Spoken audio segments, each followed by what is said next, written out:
Programang ito ay rated SPG, striktong patnubay at gabay ng magulang ang kailangan. Masaya ngang nag-aalmusal si Tanggol at Bubbles dahil nag-away sila kagabi ay gusto nilang bumawi sa isa't isa. Nagsusubuan pa nga sila at aminado si Tanggol sa kanyang sarili na nakakaramdam siya ng selos kay Pablo.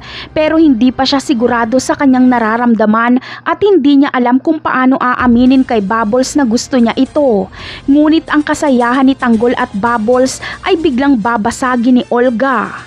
Darating kasi si Olga dala ang balita kay Tanggol kung saan makikita ang asawa ni Mokang.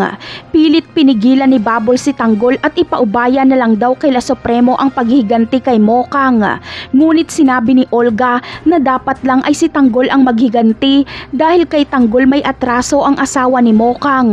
At dito ay umalis na nga si Tanggol. Labis naman ang pag-aalala dito ni Bubbles.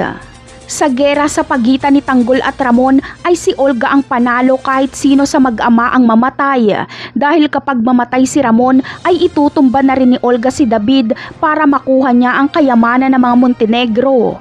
At kung si Tanggol naman ang mamamatay ay naipaghiganti na ni Olga ang anak niyang si Greg at naiwasan niya pang maging manugang si Tanggol. Sa kabilang banda naman ay pinayagan na nga ni Facundo si Tinding na makipag-usap ito kay Catherine. Kaya lahat ng problema ni Catherine tungkol sa manliligaw niyang si Jesus ay sasabihin niya kay Tinding. Dito na malalaman ni Tinding kung sino ang manliligaw ng kanyang senyorita. Ipapakita ni Catherine kay Tinding ang larawan ng kanyang manliligaw at dito ay gulat ang magiging reaksyon ni Tinding dahil si David ito. Sasabihin ni Tinding na apo niya itong manliligaw ni Catherine at hindi ito si Jesus kundi si David.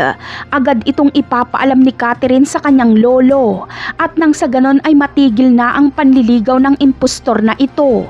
Napakarami pa nating dapat abangan sa mga susunod na episode. Paalam!